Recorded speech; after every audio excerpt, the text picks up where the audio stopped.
वालेकुम वरहमतुल्लाहि वबरकातुहू। कैसे हो आप सभी? अल्हम्दुलिल्लाह सब खैरियत से होंगे। जैसा कि हमास और इज़राइल का युद्ध चल रहा है, वहीं ईरान की एंट्री हो चुकी है। ईरान अमेरिका को और इज़राइल को अपने जाल में फंसाता जा रहा है। चलो देखते हैं वीडियो,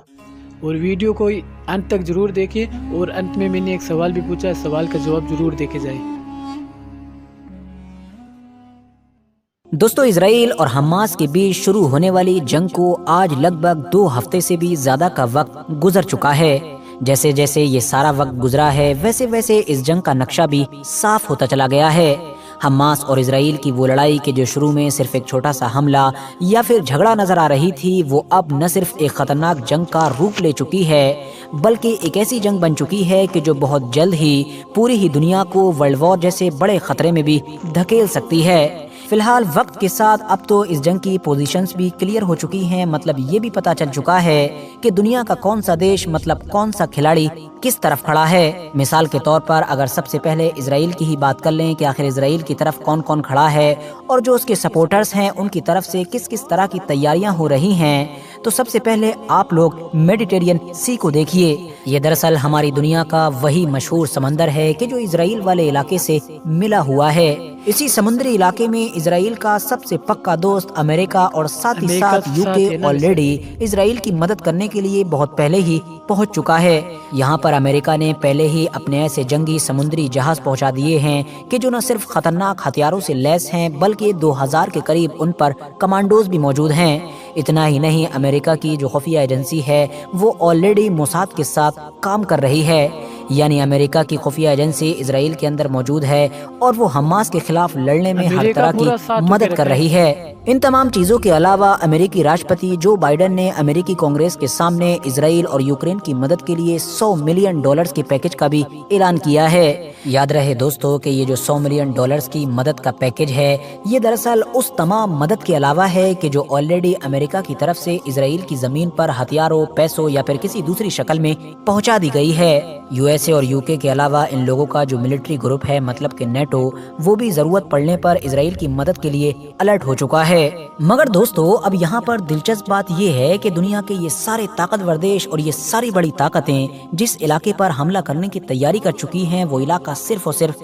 41 किलोमीटर लंबी एक पट्टी है। इतना ही नहीं, उस पट्टी में भी खास तौर से वो इलाका कि जिस पर हमला करना है और जहां से हमास जैसे ग्रुप को ये लोग उखाड़ फेंकने की बात कर रहे हैं, वो तो सिर्फ 10 से 12 किलोमीटर के इलाके पर फैला हुआ गाजा शहर है। दूसरी तरफ इनके मुकाबले में खड़े हुए हमास की सबसे बड़ी ताकत सुरंगों का वही जाल है कि जो उसने पिछले कई सालों में जमीन के नीचे बिछाया है। ये वही खतरनाक सुरंगों का जाल ही है कि जिसने पिछले एक लंबे वक्त से इजराइल और अमेरिका जैसे ताकतवर देश को भी गाजा की जमीन पर उतरने से रोक रखा है। क्योंकि इन खतरनाक सुरंगों के जाल की वजह से ये लोग बार बार ये सोचने पर मजबूर हैं कि क्या हमको गाजा की जमीन पर हमास से लड़ने के लिए उतरना भी चाहिए या फिर जैसा चल रहा है वैसे ही चलने देना चाहिए। अब अगर बात कर लें दूसरी तरफ हमास की, कि आखिर हमास की तरफ कौन खड़ा है, तो ये तो मुझे आपको बताने की जरूरत ही नहीं है कि ईरान ही दुनिया का इस वक्त वो इकलौता ऐसा देश है कि जो खुले तौर पर गाजा के अंदर मौजूद हमास के इन लड़ाकों को सपोर्ट कर रहा है। इवन आप लोगों को याद होगा कि जब 7 अक्टूबर के दिन हमास की तरफ से इजराइल के ऊपर यह अटैक हुआ था, तो इजराइल ने शुरू से ही ईरान को इस जंग में घसीटने की कोशिशें शुरू कर दी थी। वो बार बार ईरान के ऊपर न सिर्फ हमास को फंडिंग करने का इल्जाम लगा रहा था, बल्कि वो तो ये कह रहा था कि 7 अक्टूबर वाले इस खतरनाक हमले में भी ईरान ने ही हमास की मदद की है। वरना जिस तरह से हमास ने इस पूरे हमले को अंजाम दिया था, किसी बड़ी ताकत के बगैर इस हमले को अंजाम दिया ही नहीं जा सकता था। इजराइल लगातार ऐसा इसलिए कर रहा था ताकि किसी तरह से अगर ईरान भी इस जंग में आ जाए तो फिर हमारी तरफ से भी दुनिया की बड़ी ताकतें जैसा कि अमेरिका, यूके या इस तरह के दूसरे देश ऑफिशियली इस जंग में हमारी मदद के लिए आ ही जाएंगे। मगर आप लोगों ने ये भी देखा होगा कि जहां एक तरफ इजराइल की तरफ से ईरान को खींचने की कोशिश की जा रही थी, तो वहीं अमेरिका इस मैटर पर ढीला पड़ा हुआ था। बल्कि वो तो बार बार ये कह रहा था कि हमारी खुफिया एजेंसी के मुताबिक ईरान का इस हमले से कोई लेना देना नहीं था, बल्कि ईरान को तो हमास के इस अटैक के बारे में उससे पहले खबर भी नहीं थी। एक्सपर्ट्स मानते हैं कि अमेरिका की तरफ से ईरान को लगातार इस जंग से दूर बनाए रखने की जो कोशिश है, वो दरअसल उस खतरे की वजह से है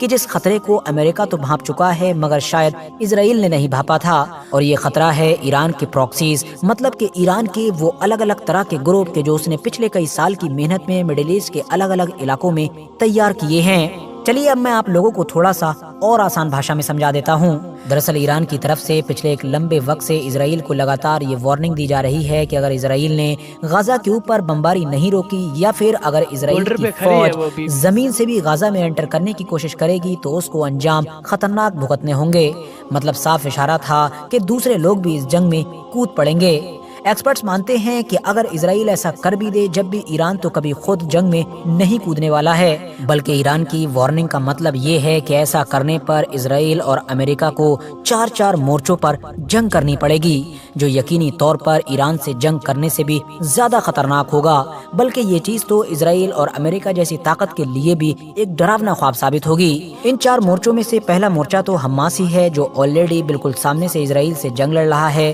جبکہ دوسرا مورچہ جو ہوگا وہ حزب اللہ کا ہوگا کہ جو لبنان میں موجود ہے اور جو پوری طرح سے نہ صرف ایران کی سپورٹ سے ہی چلتا ہے بلکہ اس کی تو بنیاد ہی اسرائیل کو ختم کرنے کے ارادے سے اور ایران کی کوششوں سے ہی رکھی گئی تھی۔ ظاہر ہے یہ تو ہو گئے 2 مین مورچے، جبکہ تیسرا مورچہ یمن سے بھی کھل سکتا ہے، کیونکہ یمن کے اندر ہوتی لوگ موجود ہیں کہ جو ایک لمبے وقت سے سعودی عربیہ سے جنگ کر رہے تھے، مگر اب پیس ڈیل ہونے کے بعد سے وہ لوگ وہاں پر خالی بیٹھے ہوئے ہیں۔ یاد رہے یہ ہوتی گروپ بھی وہی ہے کہ جس کے بارے میں یہ مانا جاتا ہے کہ اس کو پوری طریقے سے ایران ہی سپورٹ کرتا ہے۔ جبکہ بات کر لیں اگر چوتھے مورچے کی تو وہ سیریا اور عراق کے علاقے میں ہوگا، کیونکہ یہاں پر ایک لمبے وقت سے ایسے بہت سارے چھوٹے اور بڑے گروپ موجود ہیں کہ جن کو کھلے طور پر ایران کی طرف سے سپورٹ کیا جاتا ہے اور وہ اسرائیل اور امریکہ جیسے دیشوں کو اپنا سب سے کٹر دشمن مانتے ہیں۔ یہاں پر ایک اور دلچسپ بات یہ بھی ہے کہ ویسے تو ان چاروں ہی مورچوں میں سے صرف حماس ہی ایک ایسا مورچہ ہے کہ جو آلریڈی اس جنگ کو لڑ رہا ہے اور آفیشیلی اس جنگ میں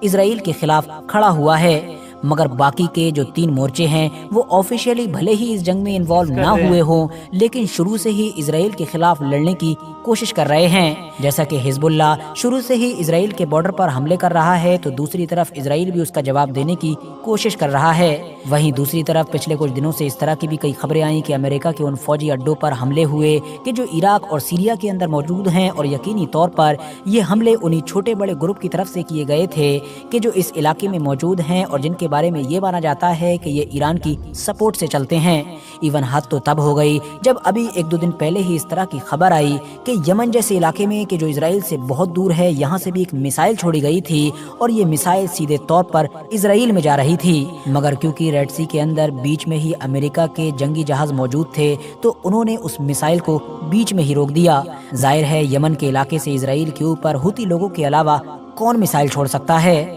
فی الحال یہ تو صرف ایران کی بات تھی، مگر پچھلے کچھ دنوں میں کچھ ایسا بھی ہوا ہے کہ جس کی وجہ سے اب چائنا اور رشیا جیسے طاقتور دیشوں کے بھی چانسز اس جنگ میں کودنے کے بڑھتے جا رہے ہیں، اور اگر ایسا ہوتا ہے تو یہ کوئی وار نہیں بلکہ ورلڈ وار بن جائے گی۔ سب سے پہلی چیز کہ جس نے اس جنگ کا نیریٹو ایک دم سے چینج کر دیا وہ دراصل ابھی کچھ دن پہلے ہی غزہ کے ایک ہاسپٹل میں ہونے والی وہ ایئر اسٹرائک تھی کہ جس میں 500 سے بھی زیادہ لوگوں کی جان چلی گئی تھی۔ اسرائیل کی طرف سے بعد میں اس ایئر اسٹرائک سے دامن جھاڑنے کی کافی کوشش کی گئی اور بار بار یہ کہا گیا کہ یہ ایئر اسٹرائک ہماری طرف سے نہیں بلکہ غزہ میں موجود لڑاکوں کی ہی طرف سے تھی، مگر پھر بھی دنیا نے ان کی اس بات پر زیادہ یقین نہیں کیا، بلکہ الٹا اس حادثے کی وجہ سے اس جنگ کا پورا نیریٹو چینج ہو گیا اور وہ بمپر سپورٹ کے جو اسرائیل کو مل رہا تھا وہ اس حادثے کے بعد سے غزہ کے عام لوگوں کو ملنے لگا۔ ساتھ ہی ساتھ ایک بڑی غلطی امریکہ کے راشٹرپتی جو بائیڈن کی طرف سے بھی ہوئی، انہوں نے اپنے پچھلے کچھ بیانوں میں لگاتار حماس اور رشیا کو ایک ہی ترازو میں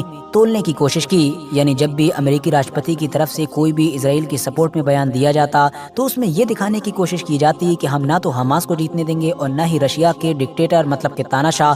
پوتن کو جیتنے دیں گے۔ اب ظاہر ہے ان تمام بیانوں سے رشیا تو ناراض ہوگا ہی، وہ رشیا کہ جس کا آلریڈی جھکاؤ یوکرین کی وجہ سے فلسطین کی سائیڈ میں ہی تھا، اب تو اس کو آٹومیٹکلی فلسطین کو سپورٹ کرنے کا موقع مل گیا۔ نتیجہ یہ ہوا کہ اب رشیا نے بھی بلیک سی کے پورے ایریے میں اپنی ملٹری موومنٹ شروع کر دی۔ رشیا کی طرف سے اس کے جیٹس کو لگاتار پیٹرولنگ کا آرڈر دیا گیا ہے، وہ بھی ایسے جیٹس کہ جن کے اوپر ایسی ہائپرسونک میسائل لگی ہوئی ہیں کہ جن کی رینج 1000 کلومیٹر کے قریب ہے، جو اسرائیل इसराइल तक वार करने के लिए काफी साबित होंगी। इवन रशिया के राष्ट्रपति पुतिन के जो रिसेंटली चाइना के दौरे पर गए हुए थे, वहां पर तो उन्होंने अमेरिका को धमकी के लहजे में ये तक कह डाला कि क्योंकि अब अमेरिका ने यूक्रेन की तरह मिडिल ईस्ट में भी जंग शुरू कर दी है और उसने अपने समुद्री मतलब के जंगी जहाज भी भेज दिए हैं, तो उसके जवाब में ही मैंने ब्लैक सी में ये सब कुछ शुरू करवाया है। यानी एक तरीके से पुतिन की तरफ से ये अमेरिका को खुली चुनौती दी जा रही थी। पुतिन का कहना था कि मिडिल ईस्ट की ये जो तस्वीर बदल रही है, हम इस पर पूरी तरह से